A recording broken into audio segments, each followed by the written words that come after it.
Whoever has first question, go ahead. So we wanted to know, how did your family come to live in Milwaukee? Both of my parents grew up in Milwaukee.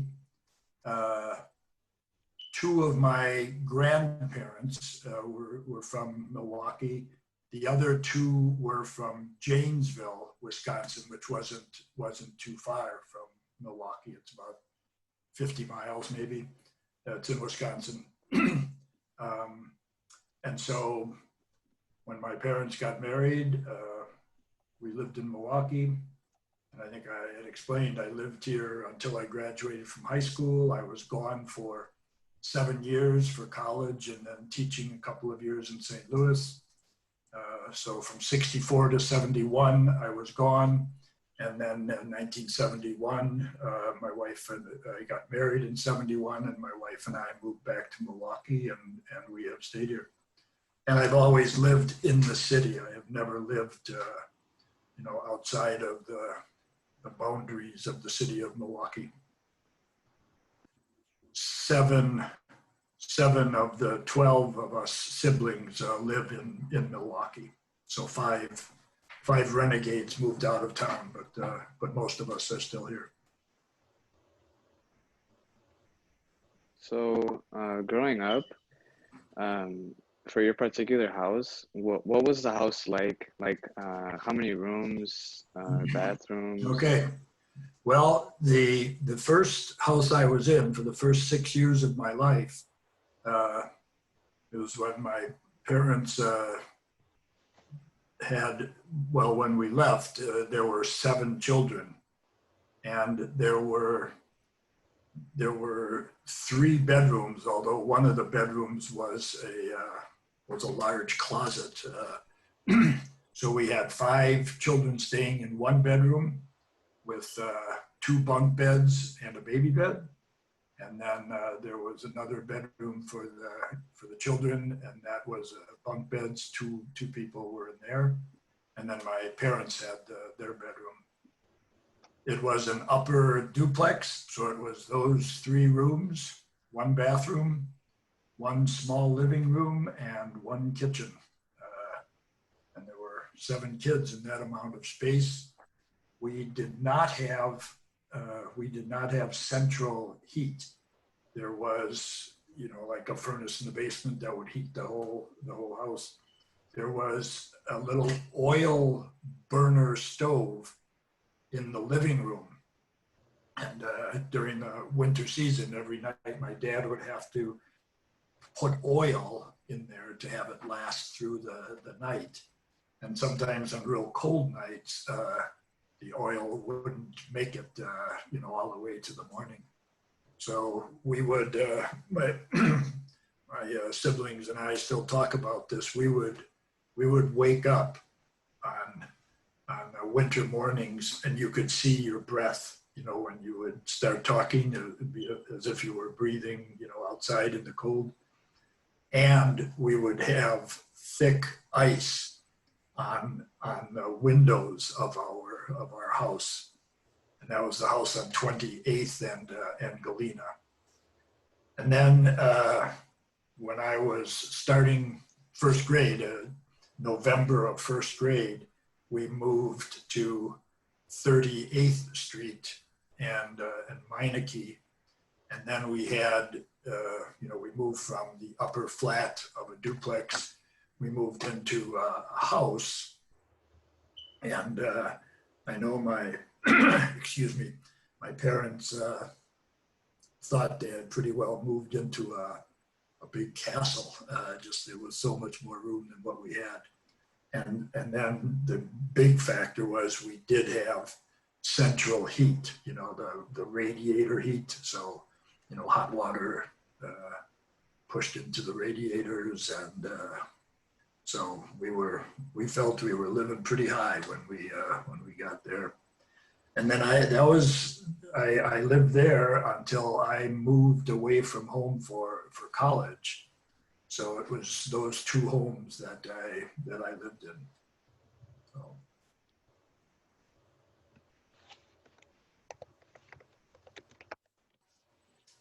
All right, so With your siblings, how was it like growing up with them? And in a house that size, did you guys ever get into arguments or anything like that? Well, honestly, it's interesting. I don't remember a lot of arguments. I'm sure we did. I mean, when there were seven in that small space, there were five boys, two girls, and I'm sure us guys, got into arguments and little hassles once in a while. But I don't remember that. I just do remember playing in the yard, there was an empty lot on the block, and we used that as kind of a playground. 27th Street was a busy street, not as busy as it is now, but so we had to be careful. But we just played in our yard and in the neighborhood, in that one square block. I mean, we never went beyond there. We had a swing in our yard, and it was pretty simple life. We didn't go a lot of places. I did note that as I was, in the other house also. It was very much a lot of neighborhood time. We kind of relied on the people who lived right on our block, or as we would get a little bit older and we were in a house on 38th Street, like older grade school years, get into 4th, 5th, 6th grade and beyond, that, you made friends and you would walk over to their house and stuff. But our life was very much focused on the neighborhood. We played games, we played sports, with kids. We would get together like after a school day. It was very common for us to get, several of us guys from the family, and then 3 or 4 guys from the neighborhood, and just play a game of football or baseball in our alley.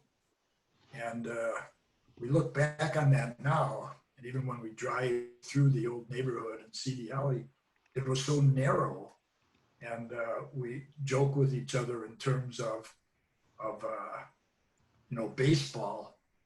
We said, well, that's why we all became good center field hitters, because you only had about an area of 12 feet in the alley. So you had to hit straight away, right back at the pitcher. So, but we would go to, again, when we got a little older, branching out from the neighborhood was like going 3 blocks to a school playground. Just about every Milwaukee public school had an asphalt playground, and during the summers, they would have activities that, from, say 9 o'clock until 3 o'clock or 4 o'clock, kids would gather, and there were, softball games and 4 square, stuff like that. Or you could play chess or checkers, different board games like that. That was all set up by the public schools on their playgrounds. Then we had 2 parks that were close to us, Washington Park and Sherman Park. And I don't know how much of the city you've studied as you've gone through this course, but we were within walking distance of those parks. And Washington Park had the zoo, and it was not uncommon for us to, several of us kids to walk up to the zoo, and for a very, it could not have been much. It was maybe a dime to get in, and you could wander around the zoo, or you'd go to one of those parks and you could play softball or baseball for the whole morning. Go home for lunch and go back and play some more ball. So I guess my emphasis would be is it was very much a neighborhood experience. And our school where we went was just, St. Anne's was just 2 blocks away. So literally within, we cut through somebody's yard. We could wait for the first bell in the morning, and we could hear that at our house, and we could run to school and be there on time. By the time the second bell would ring 5 minutes later. So our whole life revolved around the neighborhood and the parish activities. Those were the organized sports that we would play. That was all organized by the Catholic parish, by the school. And then, like I said, in the summertime, a lot of activities organized by Milwaukee Public Schools on their playgrounds, and any kid in the neighborhood could participate in those activities. I don't remember as a kid, I'm sure every once in a while, my dad would drive us somewhere for an activity, but we walked everywhere. I mean, we did all of our grocery shopping, drugstore, clothing store, any type of thing like that we needed. We walked to the stores. They were only several blocks away from us. And I don't think that was uncommon. I think a lot of people, formed a city neighborhood, and that was the focus of their life. That neighborhood life was key. It was very important. So, yeah. So you mentioned this emphasis on, how important the neighborhood and neighborhood life is. Can you tell us a bit about your neighbors? Sure. I'll focus on the 38th and North. So when I was 6 years old and being a little bit more aware. First of all, let me mention this, and this was not only in Milwaukee, it was nationwide, but following the end of World War II. So World War II ended in 45. The men were coming home at the end of 1945, beginning of 1946. And there was a big boom in housing. So all of these men who were returning, many of the women were living in smaller places. So people wanted homes to live in. So there was a housing boom. And then that also, the end of First World War created the baby boom. So all of the men returning from war, and I say because it was mostly men. Certainly there were women that had jobs in the war, but it was, at the time it was all men who were involved in the fighting. So there were women, in offices, nursing, and that type of stuff. But so those people returning from war kind of created a lot of babies. I literally was born, probably to the date 9 months after my dad got home. It was, and that was just not uncommon. So, and that was, they'll say that 1946 was the start of the baby boom, and continued for 18 to 20 years. So.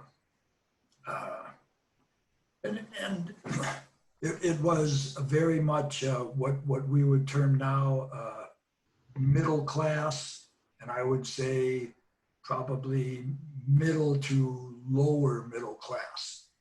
Most people, like we had our own home, and there were maybe 2 other houses on our block that were single family homes.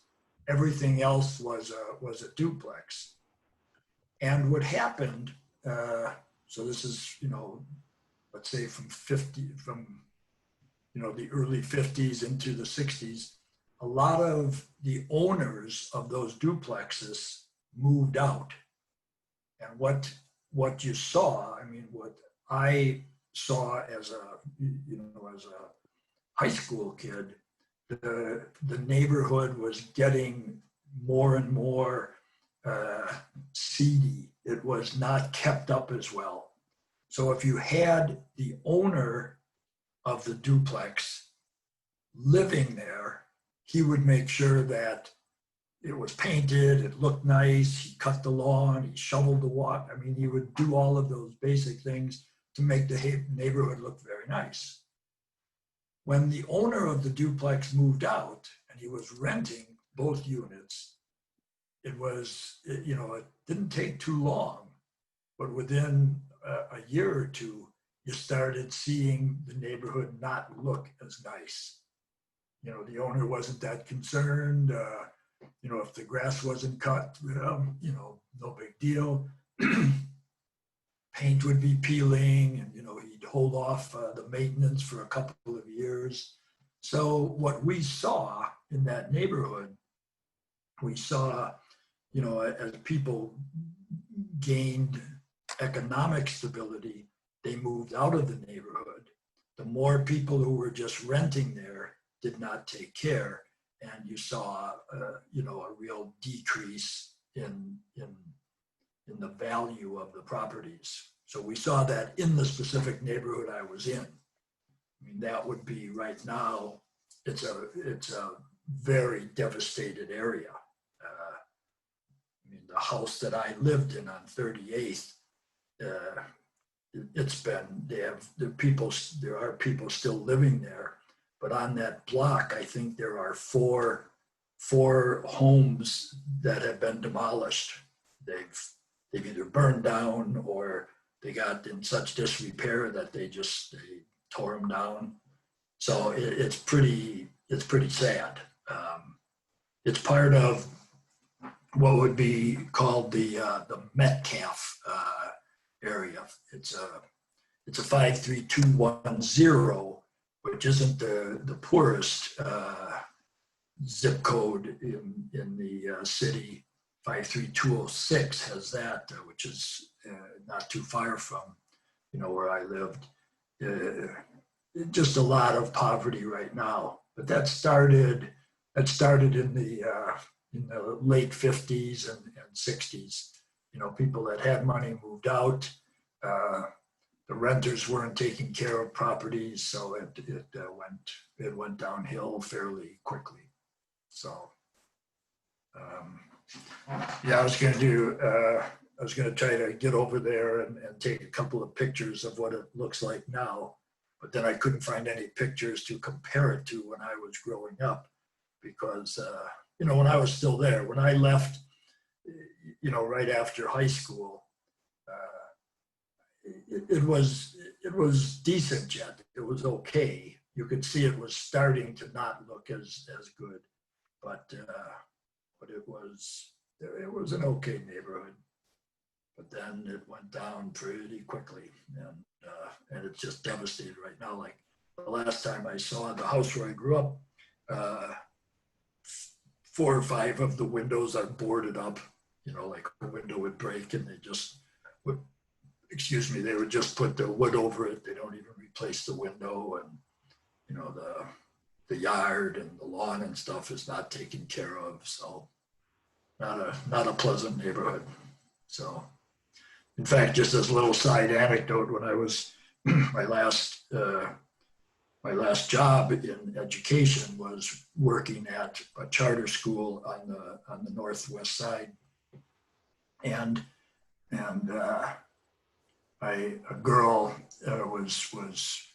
a couple of girls were hanging around after school, and they didn't have a ride home. And I said, "Well, where do you live?" And it was very close to where I grew up.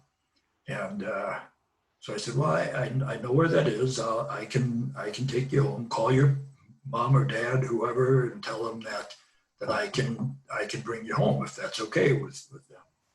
So we were driving home. So this would have been 2016. So like 4 or 5 years ago. I was driving them home, and as I went down 38th Street, I pointed out, I said, I grew up there. And they looked at the house and they said, "Mr. Meuler, I got a much better house than that." They said, "You grew up in the hood." And I said, "Well, it wasn't as much of a hood when I was growing up. I mean, it wasn't high income either, but it wasn't the hood." I mean, they were shocked. I mean, here I was, a teacher, and I was they knew I had a decent job, and I wore a suit to school and stuff like that. So when I said, well, that's where I grew up, they were like, oh man, you came from poverty. Well, not as bad.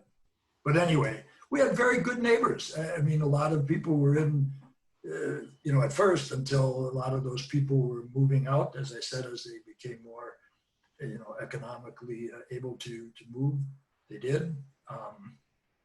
But it was very friendly neighborhood.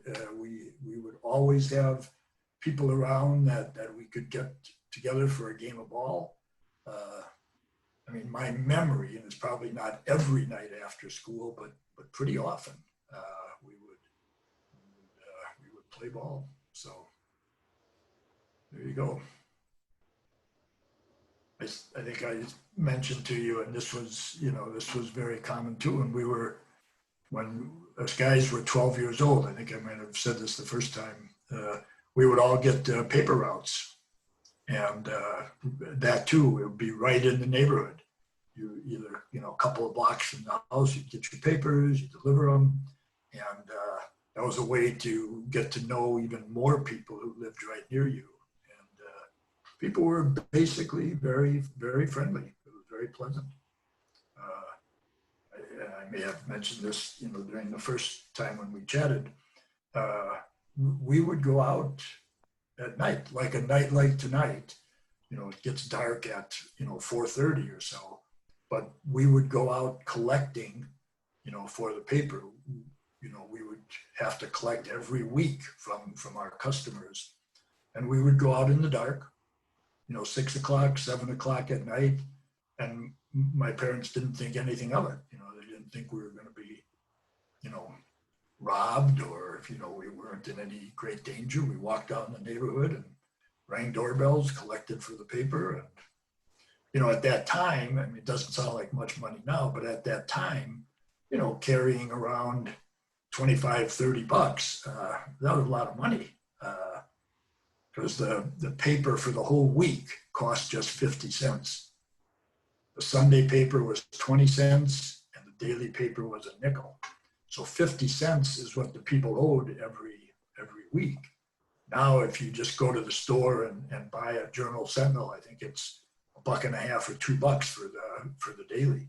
So it's changed a little. So I did have more, summer playground. Even, to mention this, focusing on the neighborhood activity, our parents also, and this was common. The parents in the neighborhood and in the parish all became good friends. So it was very seldom that my parents would drive somewhere to go out. I mean, every once in a while, but most of the time they would walk to somebody's house and they would play cards at night. Or they would, every so often, they would walk to a neighborhood movie theater, 6, 7 blocks away to go out to a movie. They would drive once in a while when they would meet somebody at a restaurant, but the focus on neighborhood was huge. And neighborhoods were often very much set up by religion. I mean, there were very strong Catholic neighborhoods and ethnic. So there were Polish neighborhoods, Italian neighborhoods, German neighborhoods, and just a lot of people in the neighborhood and in the school. I would say that St. Anne's School, where I went, I would bet you it was 75% German people, German ancestors. So it's just the way the city formed. So it wasn't just the kids, the adults too would have that as their focal point, the neighborhood and the parish. So, okay, anything else on that in terms of the growing up? I do have a couple of things. Let me mention this, if I can throw this stuff in. It was very big, and I remember, so I was just 7 years old in 1953 when the Milwaukee Braves, it was the Boston Braves at the time, but when they came and, Major League Baseball came to Milwaukee, that was huge. And I can remember that very first year, the enthusiasm was incredible. I can remember listening to games on the radio at night. We would, us kids we didn't have our own radio, but my parents would have the radio on in their room, and we would, kind of sneak down the hall and lie on the floor outside their room and listen to the game if they had it on. So we could, get all excited about the Milwaukee Braves. So they came in 1953. In 1957, they won the World Series. They beat the Yankees in the World Series. So that was a big deal. But I remember going to a game in 1953, and it was so exciting. I mean, the fans were just wild about the team. And I remember they didn't get first place that year, but they were second. And there were just 8 National League teams, and the Braves were in the National League, and there were 8 American League teams. So there weren't playoffs. It was just the top teams from the National League, top from the American League. They went to the World Series at that time. And in '57, that's when the Braves won the World Series. So it took them, they had a couple of years of being second, and then they got first place in '57. And that was a huge deal too in school. We watched every game in school. They didn't play night games at the time. The World Series was played during the day. And so the afternoons, we had these old black and white TVs set up in the classrooms, and we would watch the World Series. So big deal for us. So did you have anything else in childhood? Because I've got a couple of other things. Let me mention this. First of all, mentioning TV. I can remember, so I was in first grade when we got our first TV, and there were very limited program. I remember watching the Howdy Doody show, a couple of other shows, but there were only a few hours during the day that there was actual programming. And then there would be what we call the test pattern. So the TV, the programming would be off, and there would just be just a pattern, kind of a circle with some bunch of lines in it, or it might be a circle with NBC in it. And that would be on the screen. And I can remember sitting at our house watching it, just fascinated that you could get a picture, over television. We're pretty simple.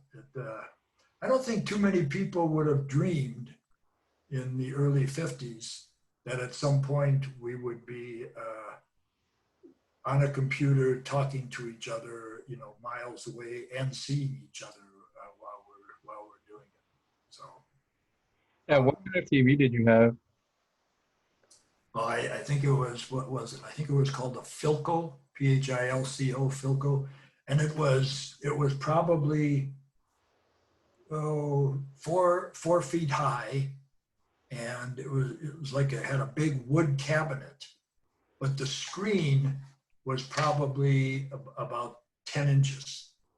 I mean, it was, like this. And it had these tubes. I think it was called a cathode ray tube. I forget what kind of a tube it was, but they would constantly burn out. It was every week that my dad, was going to the TV repair store, taking old tubes and getting a new one and putting it in. It would be kind of like, having a cell phone that you'd have to, we'd charge it, but that you would have to put a new battery in every week. They were not great batteries. Let me see here. Well, let me throw a couple of these things in terms of that growing up. You know, we talk about in the end of the Second World War, and as you know, I mean, Germany and Japan, kind of key powers that we fought against, and we were actually, you know, allied with Russia, with the Soviet Union. But it was very clear that the Soviet Union had designs on gaining more and more power. Once Germany was defeated in Europe, the Soviet Union had this strong desire to gain land and to gain power. And, you know, especially anyone of religion would, and we would even refer to the godless communists. First of all, as an economic form of life, communism was so much against capitalism. So there was a strong dislike of communism, and then they were, in most people's minds, they were atheists. And so these godless communists were trying to take over. And we would pray, in school and at parish masses on Sunday, we would pray for the conversion of Russia. We just had the sense that these awful, nasty people, were trying to take over our world. And we would do drills. I mean, maybe you have seen things like this, and it's kind of a joke right now, but we would have drills for, atomic bombs, being thrown, nuclear bombs.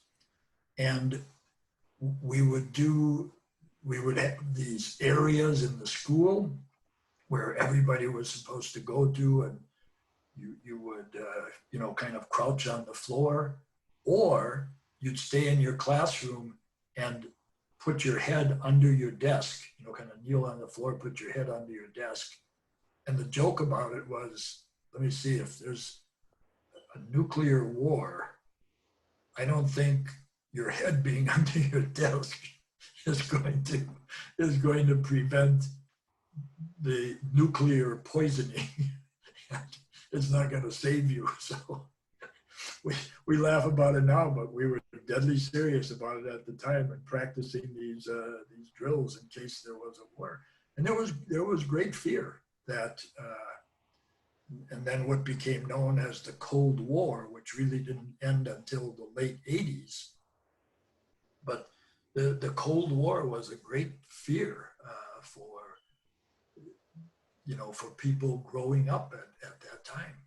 There was great jubilation, obviously, after World War II that, the main Axis powers, Japan and Germany, were defeated, and Hitler and Germany especially.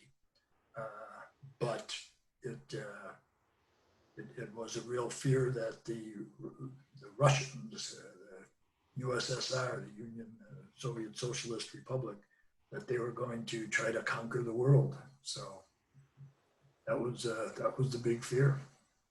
So anyway, those are my grade school years. The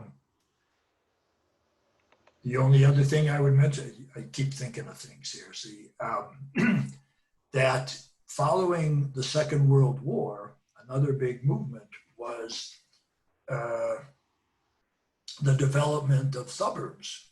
And one of the key factors in the development of suburbs was a freeway system. And Eisenhower especially, Eisenhower, who was president from 52 to 60, 53 to 61, Eisenhower was so impressed with the road system of the countries in Europe. They had already developed, what we would call the freeway, the different highways and stuff there. He was so impressed with their system and how swiftly they could move traffic in a city. So he came and that was part of his administration that strongly pushed the development of the countrywide highway system, and which led to our freeways around cities. And that, byproduct of that, the more freeways you had and people could travel from, 20 miles outside of the downtown area, and you could get there in, 20, 25 minutes rather than hours. That encouraged people to move away from the cities. So there was a strong development of and in a sense, it eventually weakened the cities because more people with money would move to the suburban areas, which also led into a lot of the racial problems that we have right now, in fact. So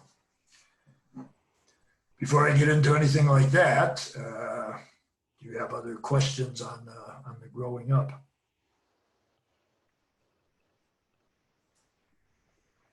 Anything?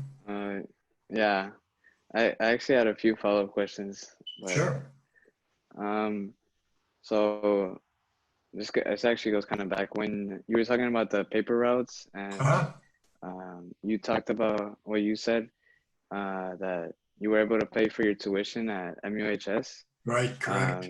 Can you tell us more about like how your parents like felt, like, when you were able to do something like that? Yeah. Well, it was, at least in my family, it just became, they insisted that all of the boys, so there were 9 of us boys, that all of us were going to go to Marquette High. And I mean, it was kind of an order. You're going to go to Marquette High and you're going to pay for it. And I think I mentioned last time that tuition my senior year was $325. And I know, eventually, as they look back on it, they were very proud of us for doing that. And my sisters would all get jobs. They would do a lot of babysitting, where they would, when they were 15 or 16, they'd get a job, in a store.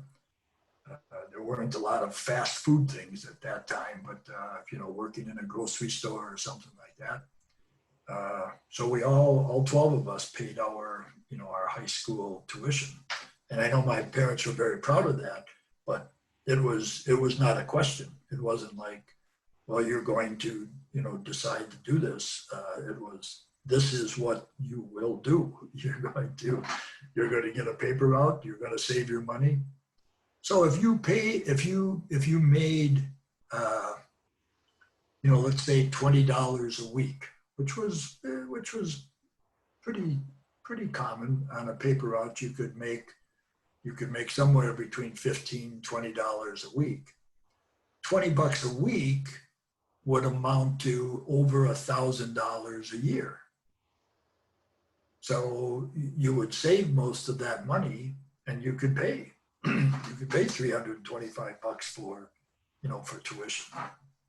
Or my freshman year was even cheaper than that. And we didn't argue. We just, we were told to do it, and we did it. And we weren't the only ones who were paying tuition at Marquette, paying our own tuition. So, yeah, we just kind of accepted it. So, I mean, we also knew, guys, when I got to Marquette High, as I think for everybody, going from a grade school or a neighborhood school to high school, it kind of expands your mind a bit. You're not just aware of your neighborhood, you're aware of people who come from many different neighborhoods. So when I got to Marquette High, all of a sudden I did get to know people that had a lot more money than my family had. I remember, going to friends' houses, and it was like, holy man, this is like a castle, that they lived in. And but we had a good house. We had plenty of food to eat, and because we had so many brothers, we always had friends around, neighbors. So it didn't bother me a lot in terms of knowing that there were a lot of people who had much more material wealth than we had. But I think most of us felt that we had a lot of strength of family, and that's just what carried us through. So, yeah. So it wasn't a choice by us, Michael. It was a requirement set down by my dad. And as we look back on it, we say his name was Art. We called him Big Art. Nobody argued with Big Art. He just he said what it was, and as he used to say, when I say jump, I don't want you to argue with me. I want you to say how high. So, or his other favorite expression was, do what you're told when you're told, and shut up. So we had a few simple rules, and that's how we lived. So, yeah. Okay, I think I've pretty well covered that.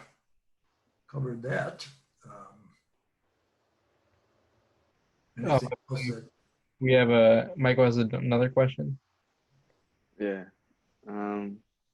So talking about more, after high school, when you went to St. Louis, can you elaborate more on like racial tensions and marches? And Yeah, I know you were in your junior or senior year when you eventually you would get your BA in classics.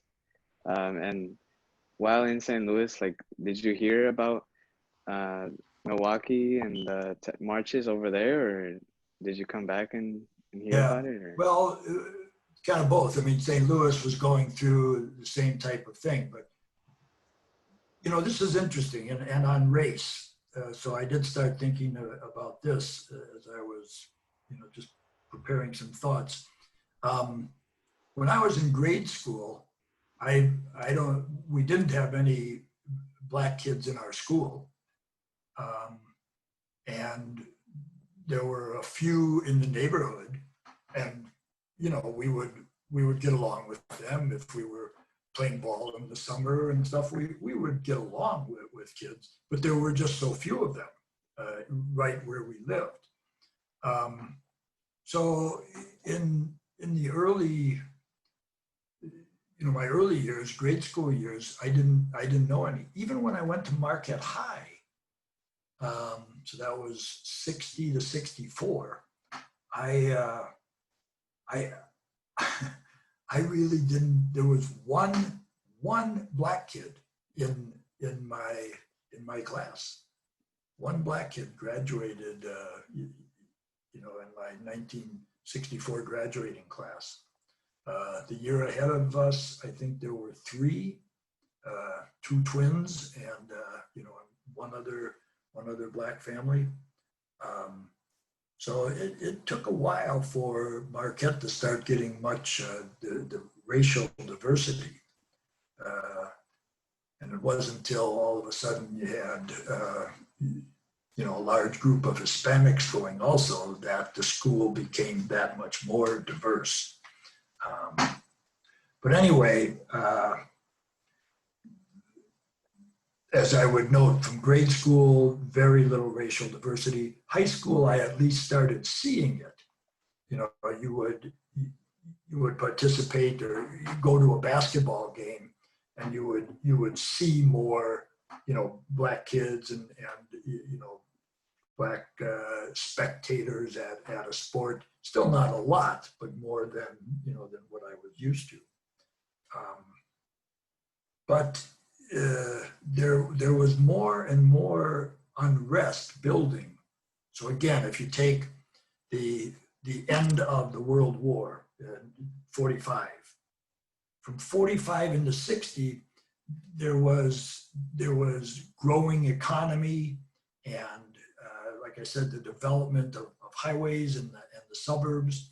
There were more white people moving out, and then there became more integration in the cities, but there started to be more discrimination that was seen. For instance, and my dad never told me this until later high school, but when I would have been maybe 6th or 7th grade, my dad wanted to buy a lot and build a home in what is now the Wauwatosa area. And my dad had a black friend at work. And as they were talking, this friend of my dad said, you know that if you buy that, do you know that I could not buy that lot? And my dad said, what do you mean you couldn't buy it? He said, they won't sell to black people. Wauwatosa at that time would not sell a lot or a house to a black person. And I give my dad a lot of credit for this decision. He made the decision not to buy that lot, and it was systemic. It wasn't just one realtor, it was all the realtors. They would not sell to black people in certain areas. So my dad did not buy it. And that was happening more and more. So that's just one personal incident, but it was whatever they called it, the redlining. You literally would have, a map, and a red box would be in there. You don't sell to black people within this area, within this neighborhood. So what was happening, there was more and more, the blacks living in areas that only blacks were in, or, mostly blacks, I shouldn't say all, but mostly blacks. So whites were moving out, more and more blacks. And then as there was a fight for equal rights. So as you know, probably from, your US history, in the mid-60s, so Kennedy was assassinated in 63. Mid-60s, when Johnson was president, pushing civil rights acts and the Voting Act, to make it illegal to prevent blacks from voting. And it happened somewhat in the northern states, but very much in the southern states.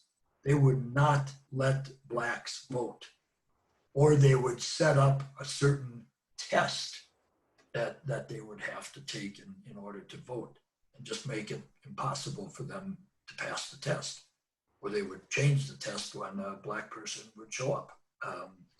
So there was just growing within the country that blacks were not treated the same. Again, because of the World War, blacks were, had the same jobs as other soldiers. Blacks would, get killed in the World War, same as others, and then the Korean War. So there was this sense of, wait a minute, if we can lose our life for the country, why don't we have the same rights and economic advantages and things like that? So there was this groundswell, certainly in the 60s, but it had been going on for decades before that. We blacks are not treated the same, and we want the same advantages. And that led to the uprising in the cities. But you also have to add on this was also the time of the Vietnam War protests. So there was a tremendous nationwide, but then as you deal with an individual city, there was very much a questioning of authority.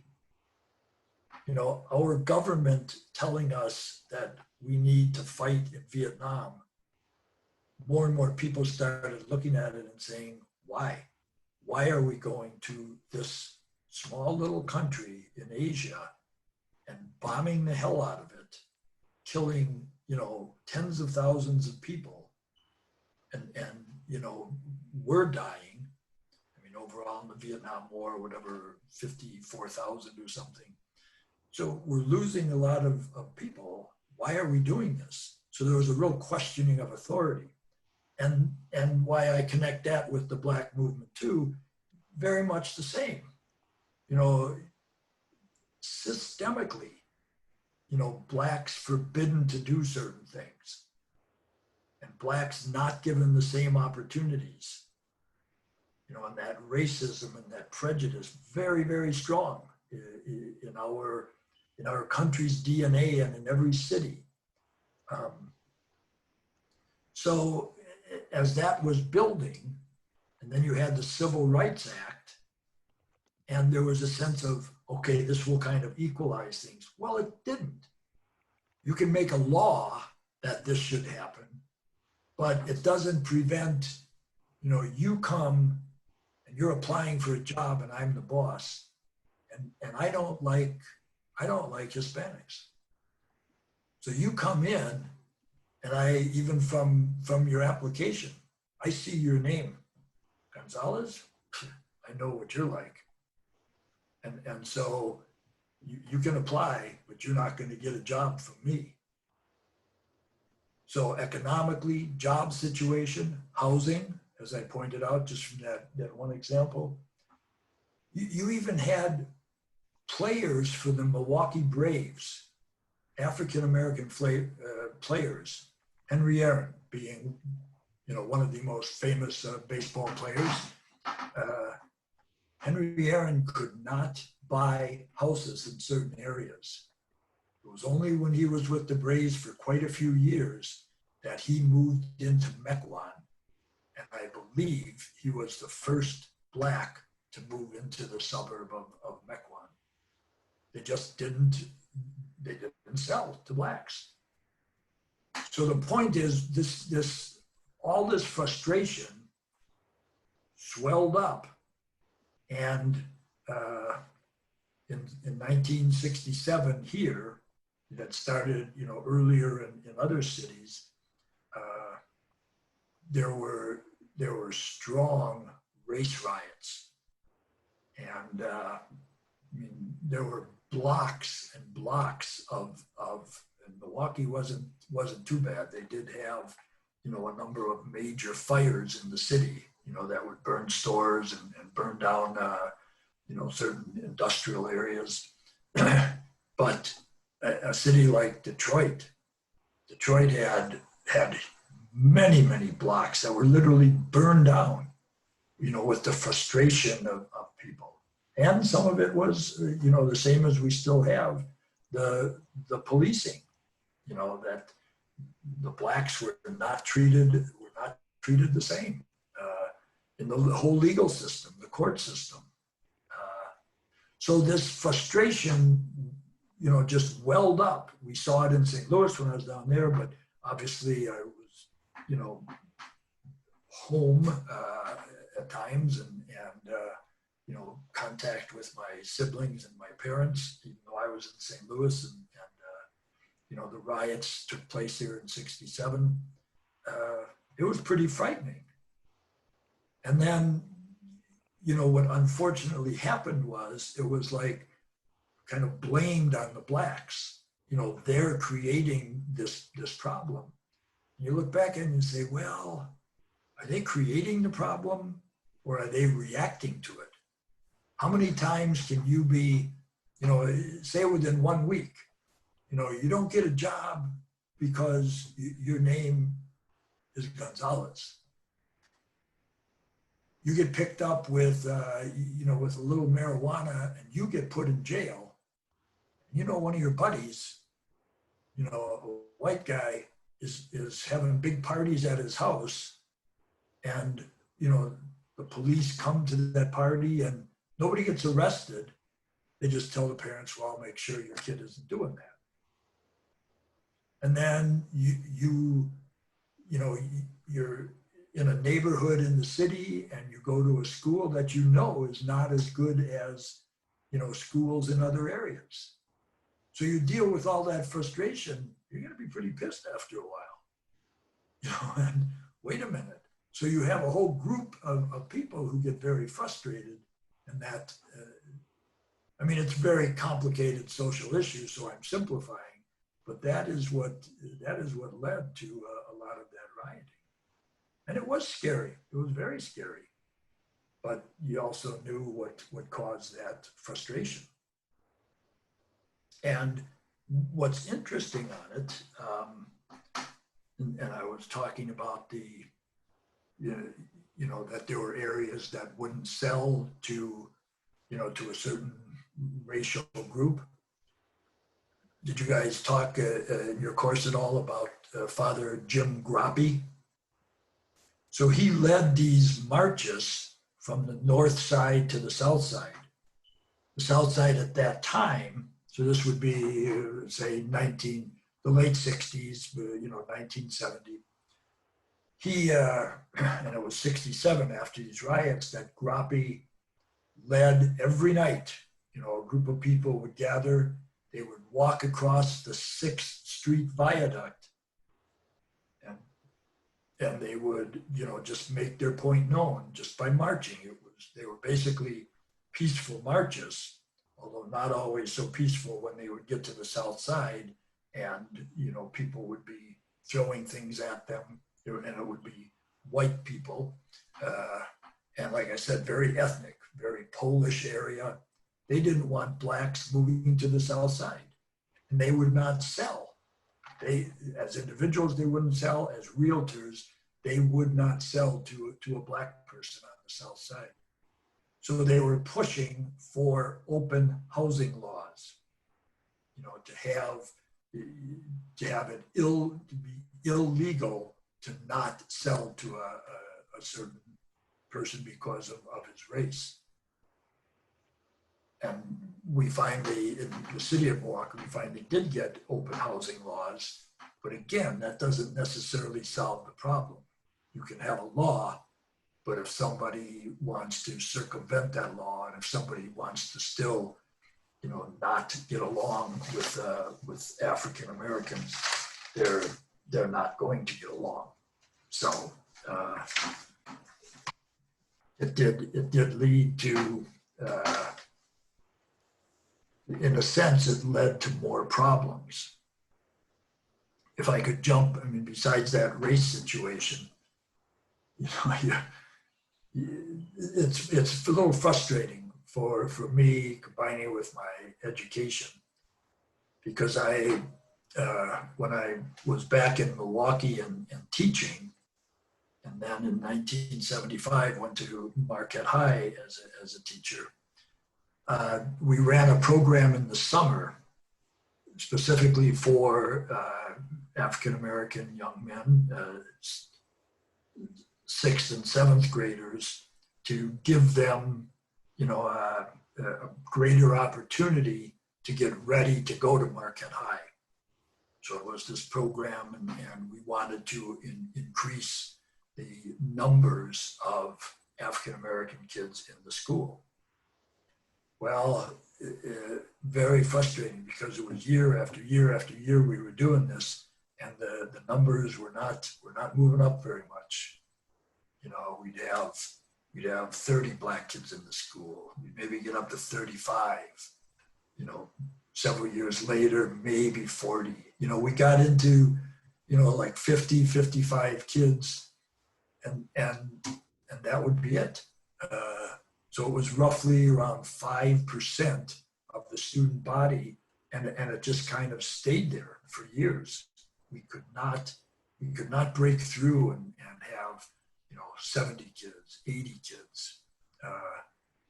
The enrollment of Latinos was much more successful, and you know, like right now, Marquette High, just as an example, has many more Latino students than African American students.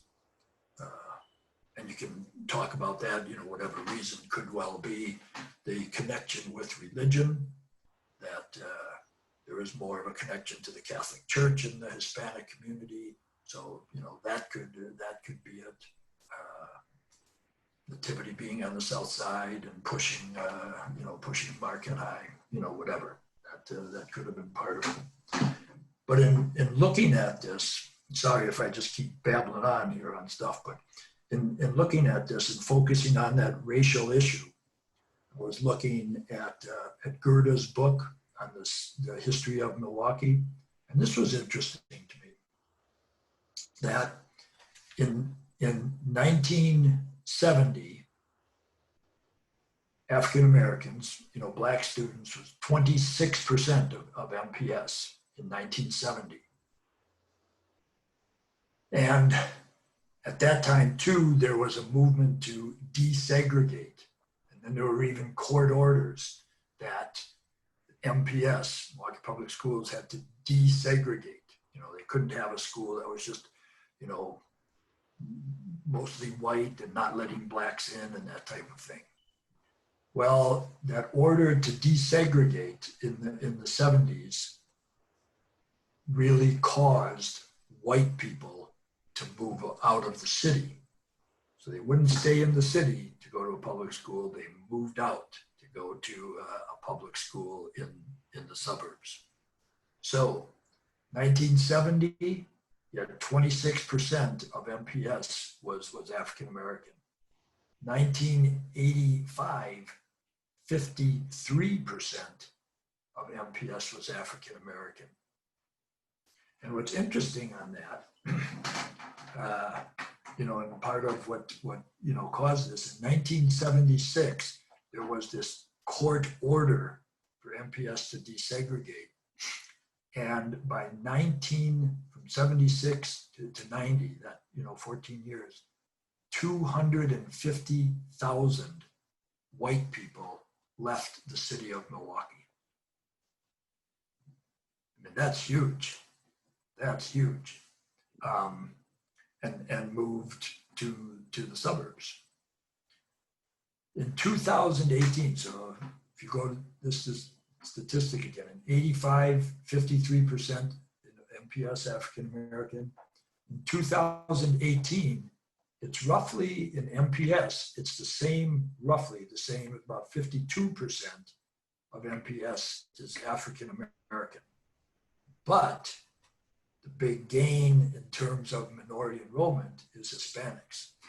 We didn't have that many in 70 or 85, but by 2018, 27% of MPS is Hispanic. And then there's a bunch of other groups, only 4% of MPS is white in 2018. So what's interesting is certain laws, you know, and orders to desegregate can actually create a worse problem. And it did in this case, what they called white flight. You had people moving out of the city so that they would live in a whiter suburb and they wouldn't have to go to a desegregated school, to an integrated school. So the race has been an interesting issue. There are some charts and all that economically, you know, from the 40s, you know, a little bit before World War II, excuse me, into, you know, early 1970s, African Americans were gaining economic power. They were, you know, narrowing the gap between white economic power and the black economic power. You know, an average job, you know, the blacks were gaining economic power. But all of a sudden, the regulations to, you know, to be forced to desegregate caused some further social problems, so that we still have, as we had this summer, you know, I mean, closest in Milwaukee was Wauwatosa and Kenosha, you know, with issues with blacks being killed by police, and the major one that hit throughout the world, George Floyd in Minneapolis. You have this underlying racism, not always so underlying. It's you know, very much out in the open.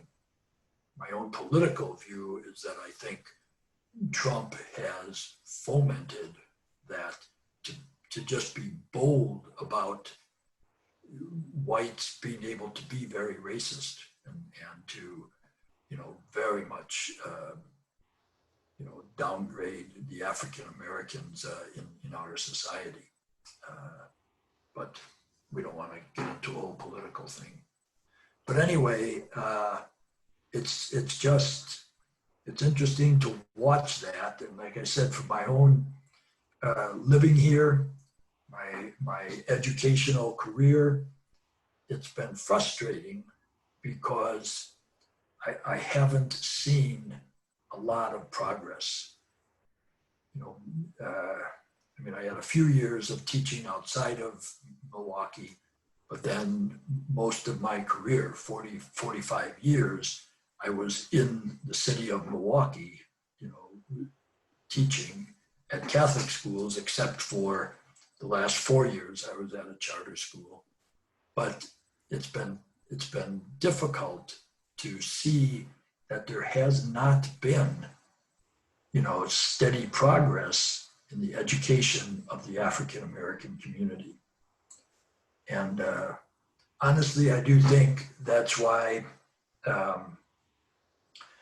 you know, there is a strong movement aimed at the Hispanic community to not have another major minority group kind of just fail. Don't let, you know, we've got huge problems with the African American community and we need to keep working on that. Don't get into those same problems with the Hispanic community. So I think that's one of the reasons there's a strong emphasis on, you know, on Hispanic education. So anyway, does that all come to, does it make sense? I feel I'm babbling on, but just as I was thinking about some of these things, it's really, it's pretty powerful. Even I mean, we very intentionally lived in the Sherman Park neighborhood. Again, if you guys, you know, have done the history of Milwaukee, and I guess you probably have come up with that, you know, the Sherman Park neighborhood and have seen the boundaries of it and stuff. There was a real push to have a successfully integrated neighborhood. And where we lived for 16 years, it was very integrated. We were on 50th and Concordia, just north of St. Joe's Hospital, if you kind of know where that is. It was a group of whites, group of blacks, and a very strong Orthodox Jewish community. So those three groups, and they were very successfully integrated. And then all of a sudden, you know, you know, a number of the Jewish community is still there. A number of, you know, the whites who had been there for years and years started moving out, and my wife and I were one of those people, groups that moved because we were in a beautiful home, but we had some health issues, and it was difficult to live because of you know, hip and knee surgeries and stuff. It was tough to live in a 2-story home. So we had to find a home where, you know, everything was on the first floor, one floor. And we couldn't find anything in that neighborhood, so we moved.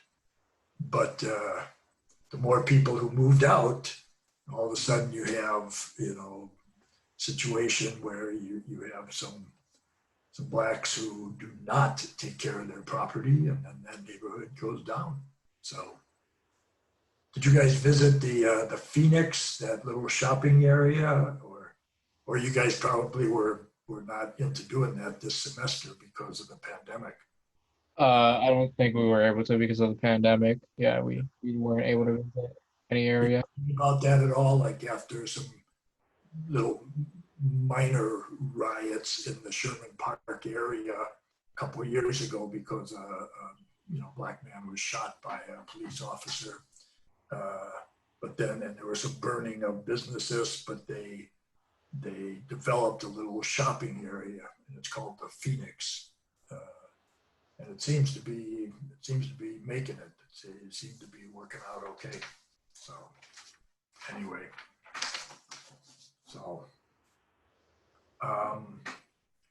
anything else from that stuff? Okay. So you mentioned a baker named Joe Pip, that Yes. corner baker around your area. Right. Can you tell us a little bit what you know about him, and specifically with the cream puffs? Sure. He is actually his dad. So it would have been, so Joe would have been probably, 25 or 30 years older than I. So then his dad started this bakery, and the bakery was on 38th and Clark. And he was running it as his business when I was growing up. And in fact, he was one of my paper customers. And I didn't know him very well. I just knew that he had started this. So I think it was his dad who developed the formula, but he had I don't know if it was big contract or whatever, however they did it, but he would make the cream puffs and then it became a big business. So obviously he was hiring more people to do it, but he had a big part in the State Fair cream puffs. So John Gerda would probably be able to do the whole history of it and all this, but Joe Pip was big name in it. I played baseball with his son. He was a couple years older than I, but I played in what they called CYO, Catholic Youth Organization. A lot of the parishes had it, but they had summer baseball leagues, and I played with him. He was a very good pitcher, and he also had a sister who was my age, and she was a very, very pretty girl. So Mr. Meuler, Mr. Meuler went ice skating with her a few times, and I showed her my smooth moves on the ice. and that's the last story you're going to get about that.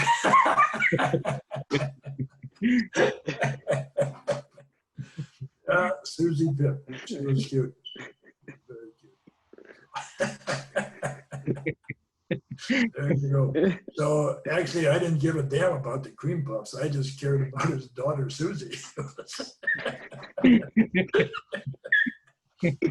But I do remember, and I would always make it so that I would finish my route, at the bakery, so that I could buy a carton of chocolate milk and a Long John. So I would have my breakfast. This was a morning paper route, so I would have my breakfast as I was walking home after delivering papers. And once in a while, I would stop and scratch on Susie's screen, and she would come, and we would, because her bedroom was on the first floor in the back, and we would I would stand outside and we would chat for a while, and then I'd have to go home and get ready for school.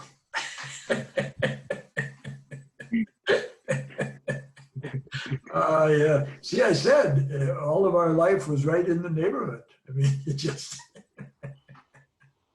There you go. Yeah, good And stuff. so, were you one of the first people to try the cream puffs? No, I'm sure that, in fact, I don't, I'm not even sure he sold them. He must have sold them in the bakery, but I never bought one there. I just know, and somebody told me that he was, involved in the whole cream puff business. So, that's, yeah. And speaking of cream puffs, Wisconsin has a lot of fairs in the area, especially in the Milwaukee area. And did you ever go to State Fair? I only went to State Fair after we had a couple of children of our own. I never went as a kid. It never appealed to me, and it was just not something that I did. I don't know, maybe it was more money than I wanted to spend or something, but I never went. And when we had, so we moved back here, and after getting married in 1971. So we started having children, and so in the mid 70s, I know I went a couple of times with our little kids, and they got kind of a big thrill out of seeing the different animals and stuff like that. And then at that time, it was kind of like I did ask myself, I wondered, well, why did I never go to? And it was just not a big deal in our family. So I think it was one my parents didn't go, and none of my siblings went, so I didn't either. So, and I have still led a full life, amazingly.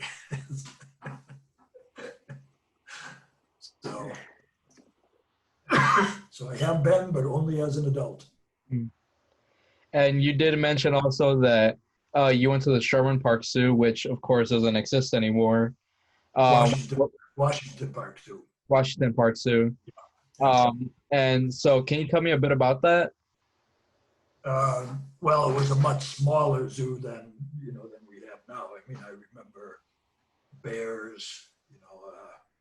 I'm not even sure they had an elephant, but they had bears and a couple of tigers, some monkeys. They didn't have a lot.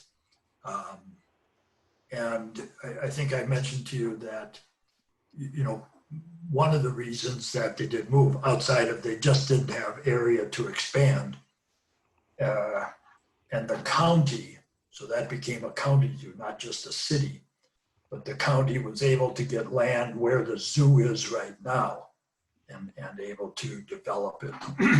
So when the zoo, I'm not sure when it started in the city of Milwaukee, but there was not a county government at that time. The first county exec, I think, was elected in 1960. So before that, there was city government, but there wasn't a county government. So it was, I mean, I went several times, literally because we could walk there, and, I'd walk around a little bit and see the few animals that they had, but it wasn't a big deal. Was a bigger deal once the new zoo was formed, and then to be able to go there. So, but the bulk of the zoo was where the freeway is.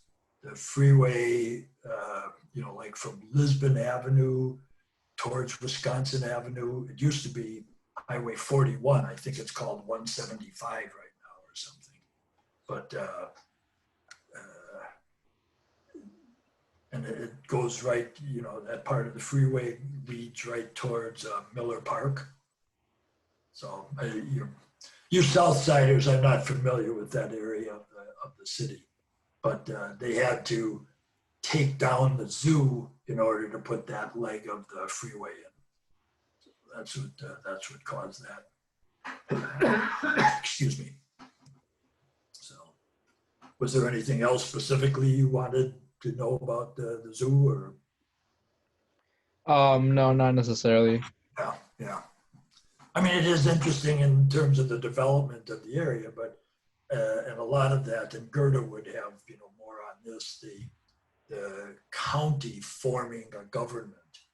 So you had the city government, but then the county government as that formed.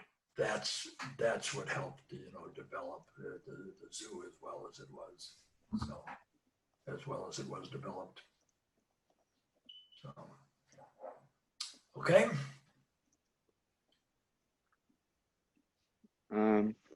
I actually had another question about Washington Park. So, and Mr. Parsons, he would talk to us about it. Like on, I'm pretty sure it was on Sundays. Washington Park was a pretty like popular place where people would go and have a good time with their family. Did your parents or did you ever go like on a Sunday? We wouldn't go as a family, and it would be my brothers, not so much my sisters, but my brothers and I would go, and there was enough land or enough fields that you could get a group of guys and play a game of baseball. And there also was, a full, like a minor league baseball field there. And it was, I forget what the league was called. It was probably equivalent to like, single A baseball. Like triple A is right below the major leagues, double A, single A. So it was good players. There would be, guys in their 20s, kind of hanging on to play baseball just for fun. But you could go and watch, and it didn't cost anything. You could go and, there were bleachers set up. You could sit and watch. You could watch a game there on a Sunday. So some of us would go up and watch a game of baseball. So not as exciting as being at, watching the Braves at the time, but it was still good baseball.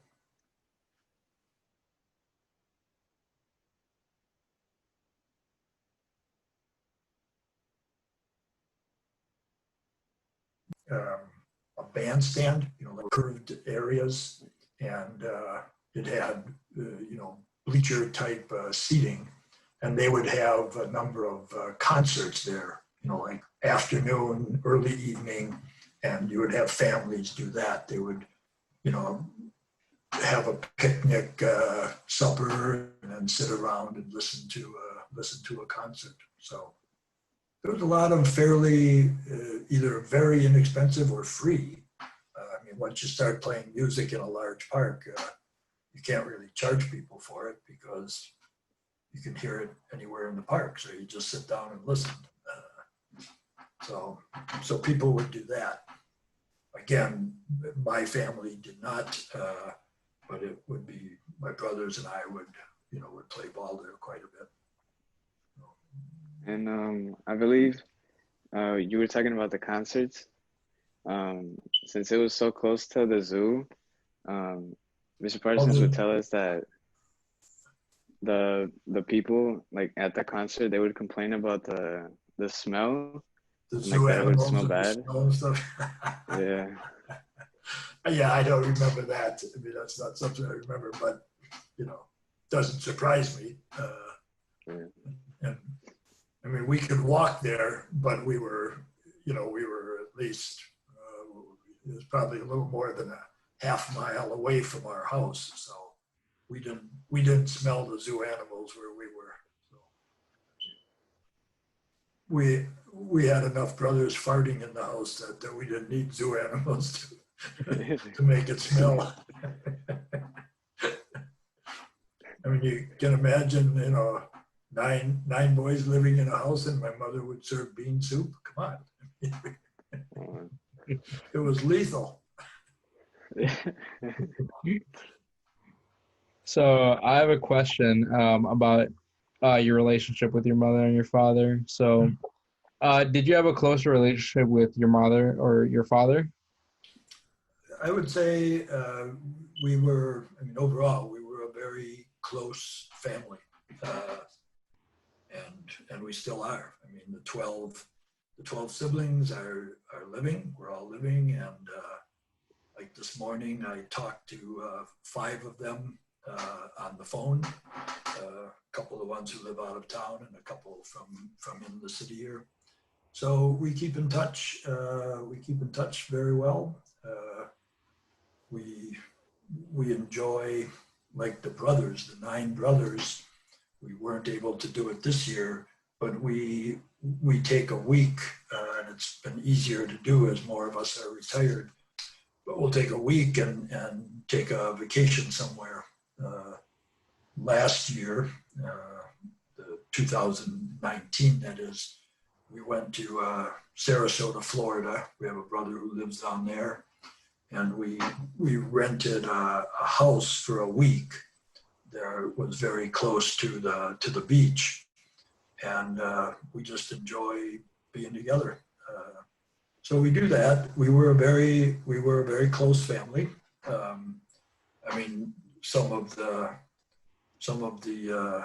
my brothers had a little more trouble with my dad growing up because, I mean, he was very, very stern.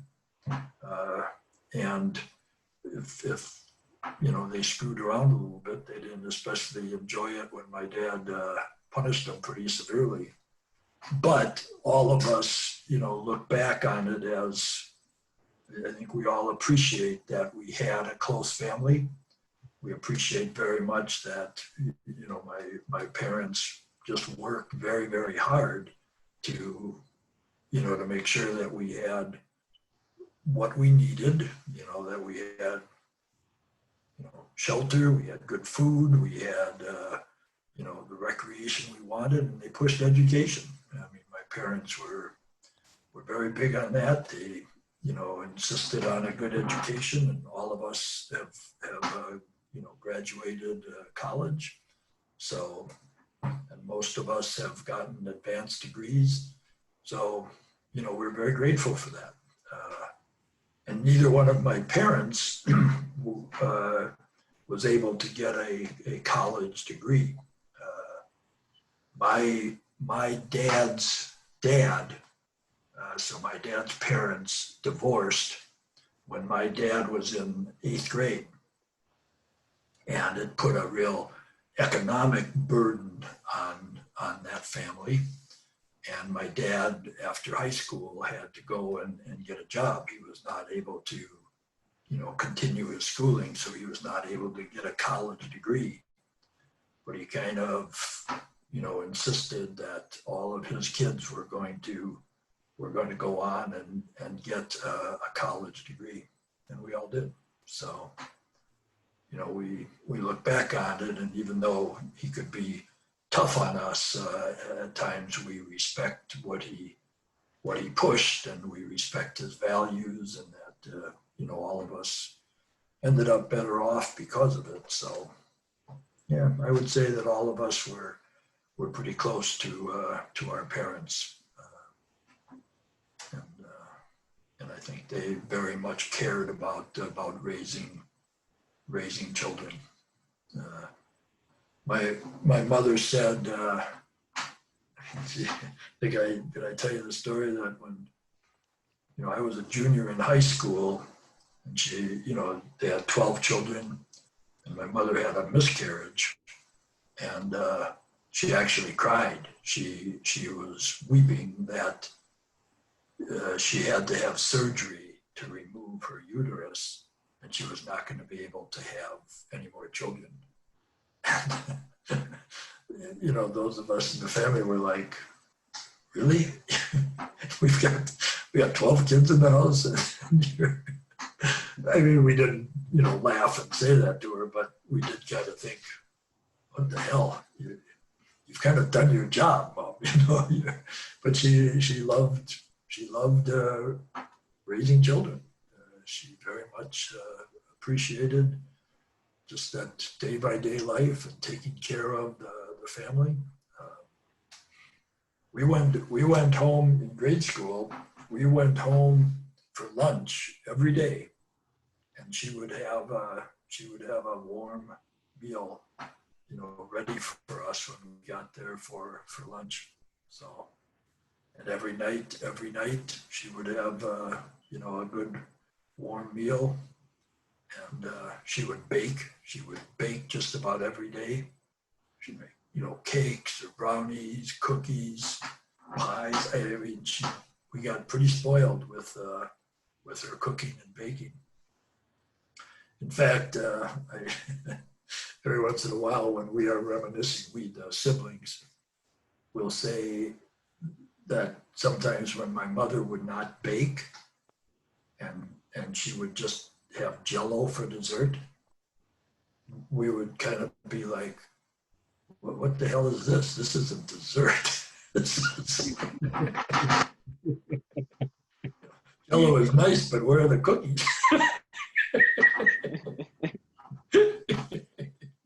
So we got, in terms of food and cookies and stuff, we got kind of spoiled.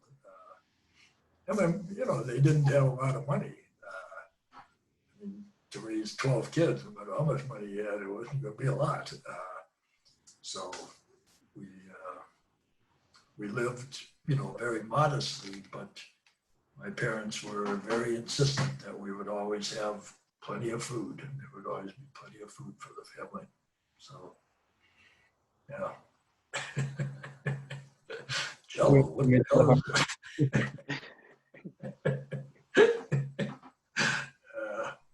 Still, I think every time I do have Jell-O, which isn't that, you know, that many times, but I'll think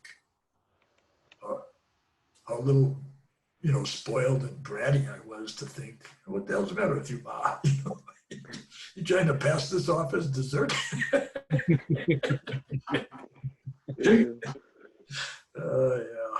whatever. No, we were close. We were a close family,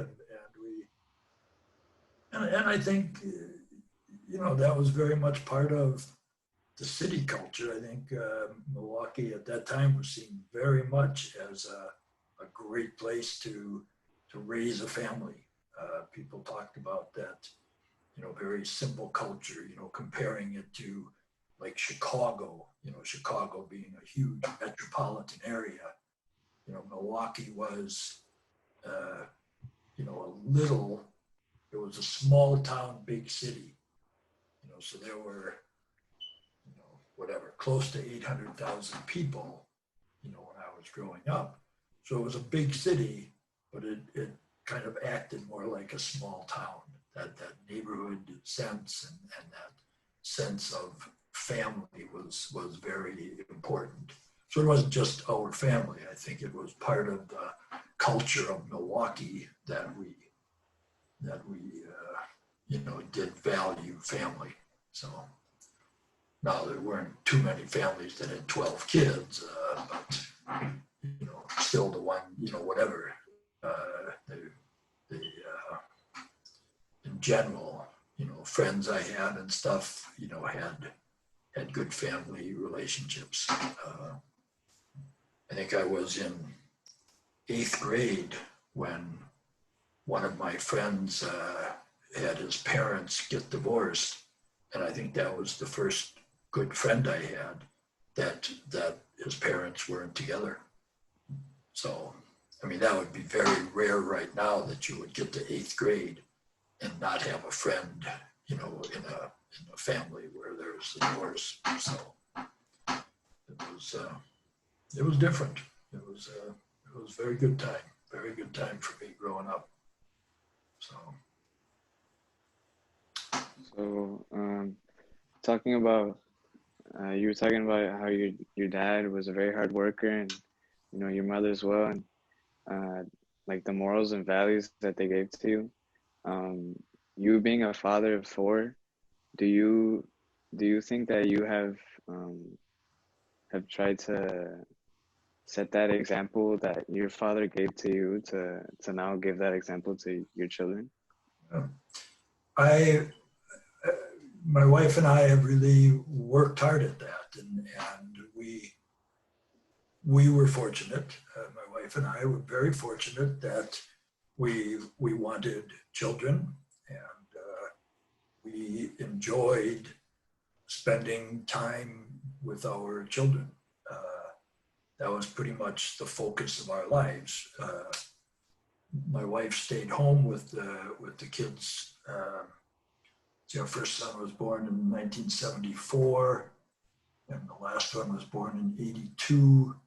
I think when he went to kindergarten, she started. So from 74 to 1989, my wife stayed at home with the kids. She just wanted to. She made the decision to do that. Wanted to, prioritize them, and it made it a little tougher economically, but it was what my wife especially, and I certainly agreed with her that we wanted to do.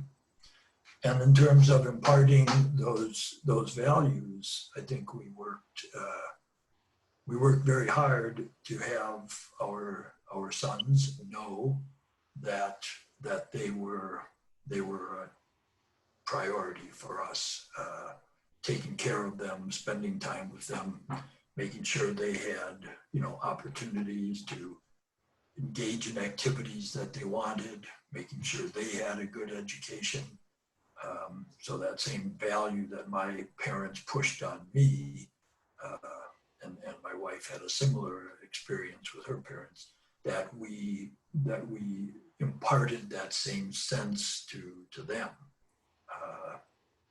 I think to have some sort of engagement, certainly education was important, and then some sort of engagement with the community, that you have, the value of life. You have to see yourself as part of a community, and you have to give back to the community. I mean, in terms of the Jesuit philosophy and the Jesuit speak, to be a person for others, in a non-religious context, that same philosophy, you belong to a community. You belong to a group of people. You're not born into this world and you live on your own. You have an obligation to be part of the community, to contribute what you can to the community. And my own personal, philosophy is very much, if I've had the opportunity for something, if I've been given something in my life, and I'll use education as an example, I've had an opportunity to get a great education. I feel I have an obligation to make that opportunity available to as many people as I can. I can't say, well, everybody in the world is going to have this and I'm going to provide it, but my job, because I was able to have that education, other people should have that opportunity to also. I've been able to grow up in a neighborhood and in communities where people supported each other. Whatever I can do to create that atmosphere. So the neighborhood where we live right now, my wife and I both feel it's very important for us to get to know the neighbors, to be friendly towards them, to help whenever we can.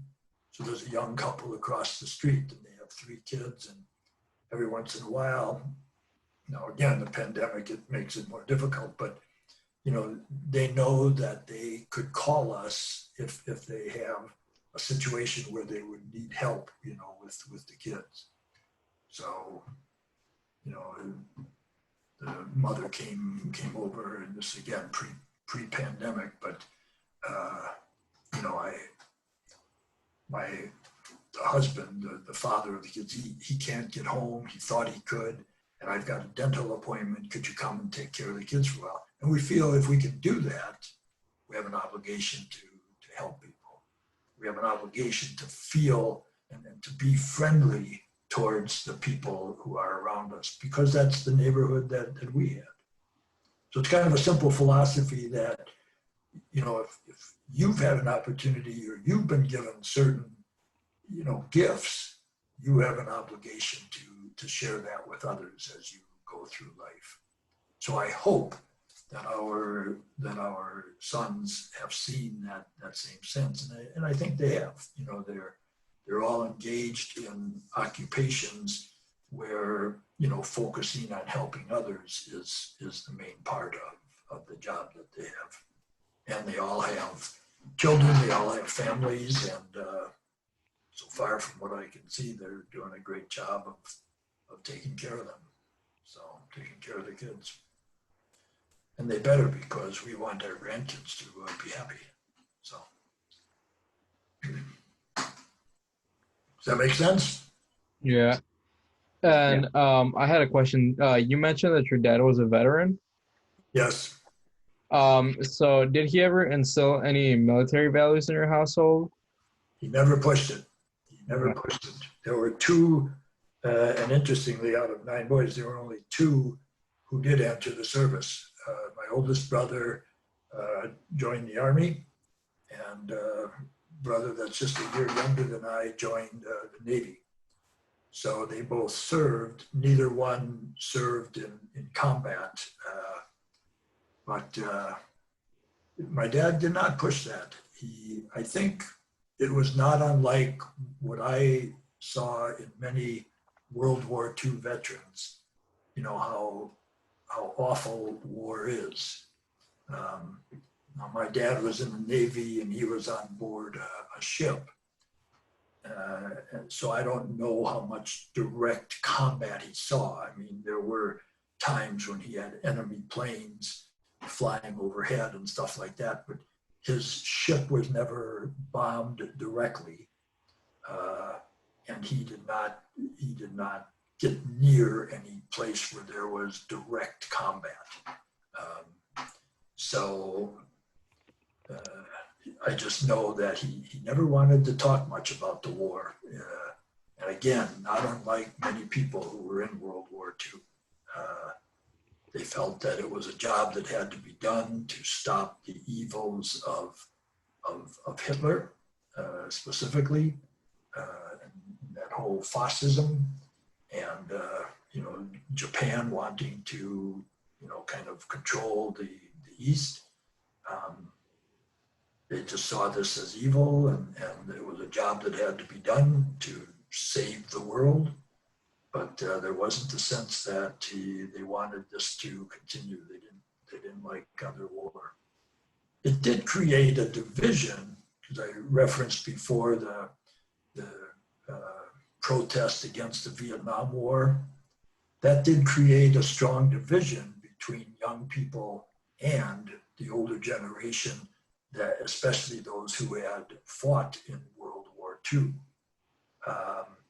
They just saw it as a sacred obligation to go to war if your country called for it. And in the Vietnam War, there were so many who just felt, no, this is not what we need to do. We don't need to, bomb the hell out of a small little Asian country, Vietnam, that didn't have any design to take over us. Now, was it the idea of stopping communism from spreading?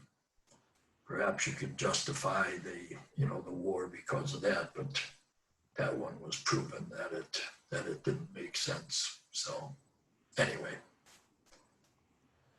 so interesting question, but no, he did not push it at all. I think he would have been very concerned if we had been drafted and forced to fight in battle. That would have been tough on him. So, yeah. Fortunately, we didn't have to.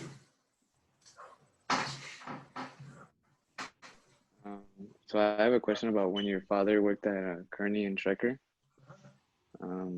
So when your father would come home from work, do you remember if he ever told you any stories about how it was working at Kearney and Trecker? He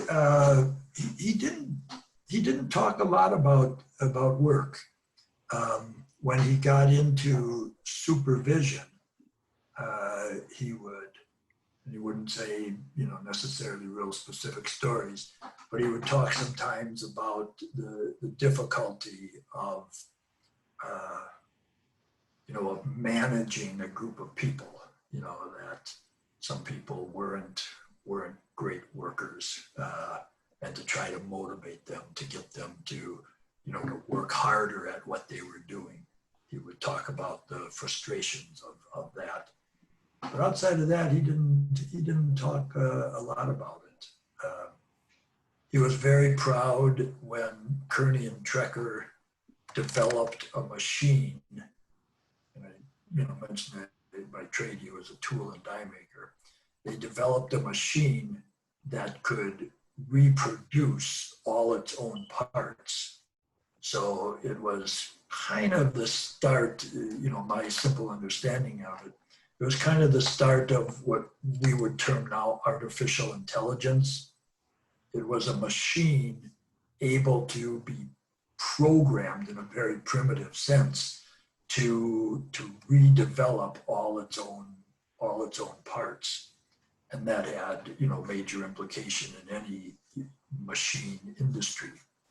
So, for instance, the auto industry, there are so many different facets to that, and each machine has to churn out all of these different parts. So a machine that could develop other machines, in a sense, multiplying itself, was very helpful. He was proud to, kind of be a part of that whole development, and I can remember him kind of explaining that to us at home, and some of it was like, I don't really understand. I could simply understand, but I didn't get the intricacies of everything. So yeah, he didn't. It wasn't a big deal for him to sit down, and I think it was more, he was home and the workday was over.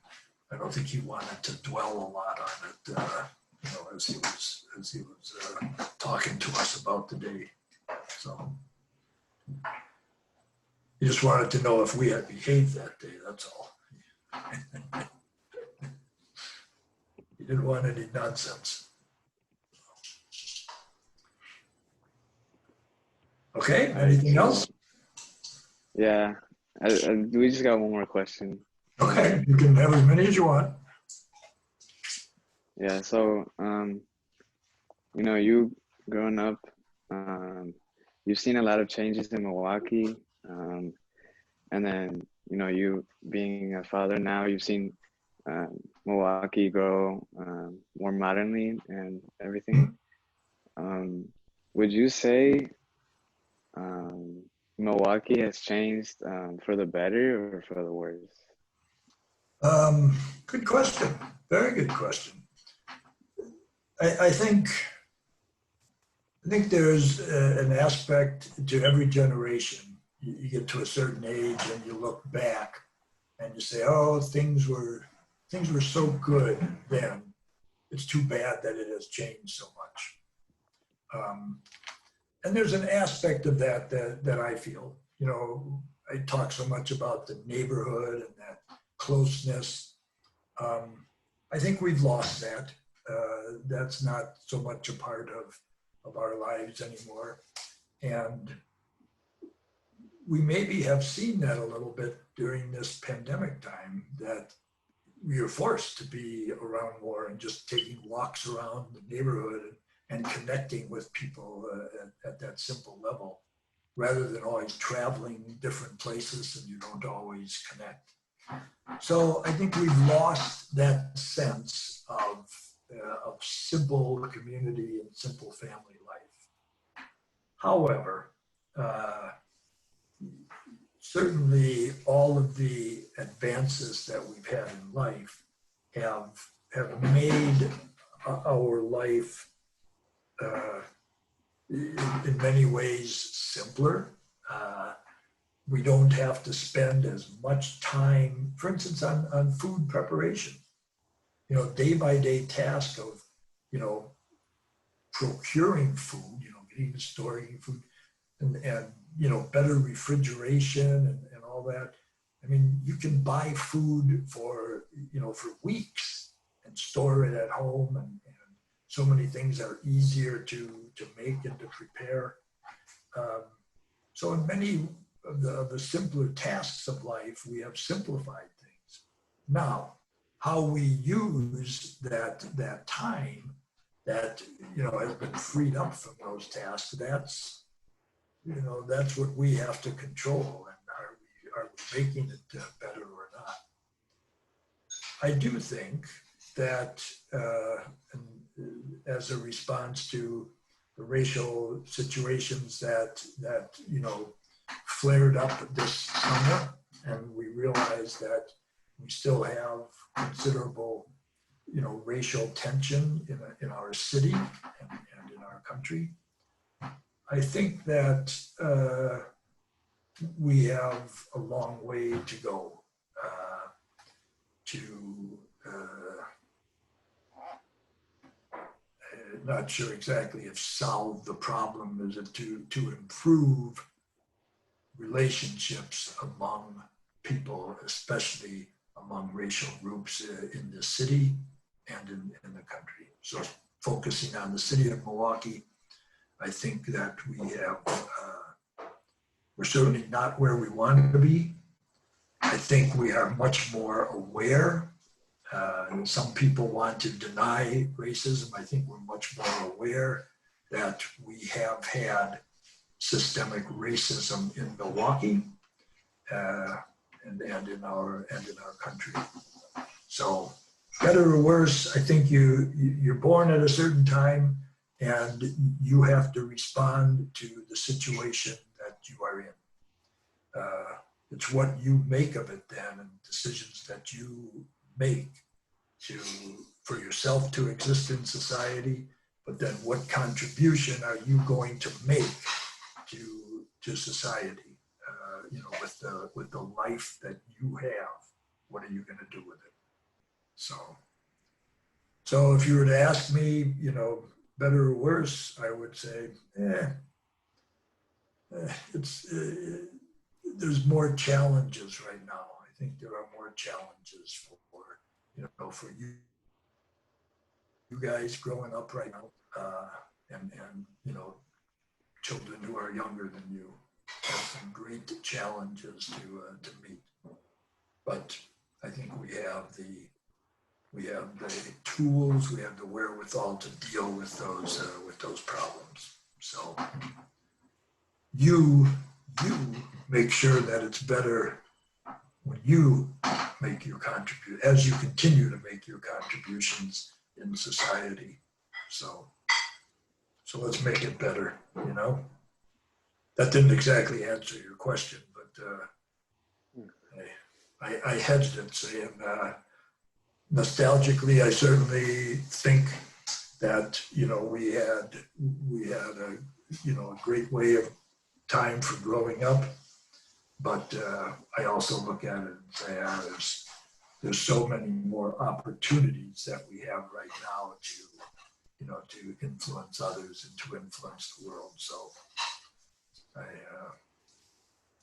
it becomes better when you use the individual talents that you have to improve society. And I think it all, you know, focusing on that neighborhood, it really does come down to how are you going to get along with the people who are in your life.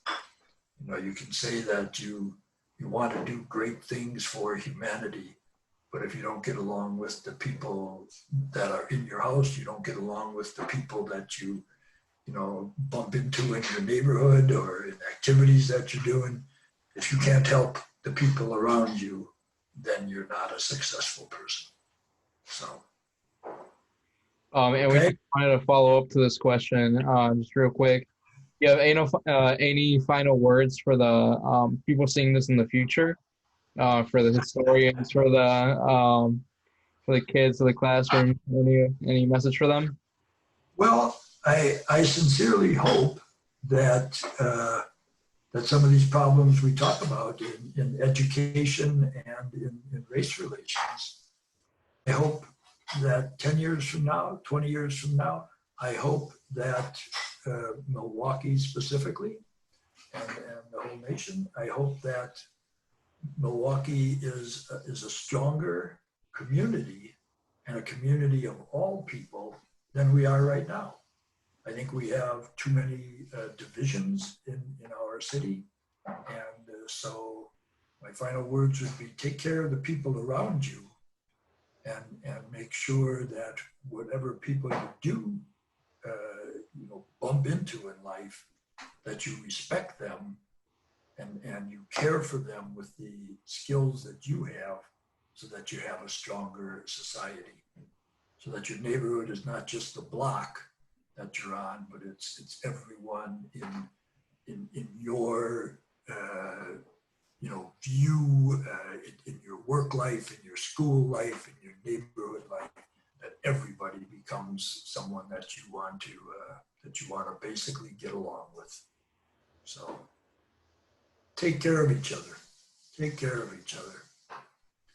In a religious context,